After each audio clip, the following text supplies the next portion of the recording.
Are you a high school athlete who's thinking of continuing to play sports into college? Then keep on watching this video because today we're going to go over 6 questions to figure out whether you should go D1, D2, D3, or just do club sports. First question you're going to want to ask yourself is, do you want to pursue this sport as long as you can possibly pursue it? If the answer to that question was yes, then you might want to start looking into different programs at your school for playing sports, whether that is on your school's actual team or looking into club sport programs. Next, you should ask yourself, are you interested in pursuing any other extracurriculars in college?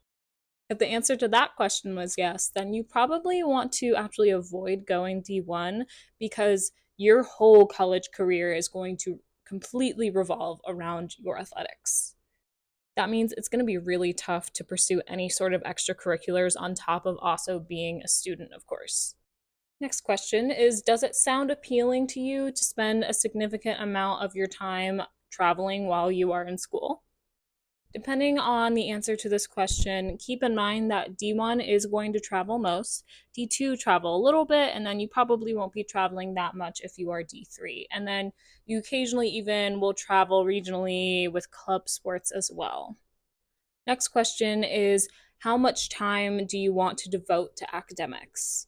If you're wanting to study something really rigorous that's going to have a lot of homework involved, a lot of studying, then you might want to consider doing a less rigorous athletic program. So typically not D1, because with D1, you will be training even during the off season, during your summers. This is a year-long commitment. Next, you should ask yourself whether you want to commit to playing sports for all 4 years of college or risk losing your financial aid. With both D1 and D2 packages, you typically will get some sort of hefty financial aid for playing for your school. With D1, it's very typically full rides, and with D2, you will definitely get some scholarships. But the cool thing about D3 is that you can't actually get any scholarships for playing for the school in the D3 category, but you can get scholarships for your academic achievement before coming to college. So, because of that, if you, let's say, decided to quit the team a couple years in college, realize it wasn't for you anymore, you would still be able to keep that financial aid all the way through your college career. Whereas with D1, D2, the moment you quit the team, you also have to start paying. So, something to consider.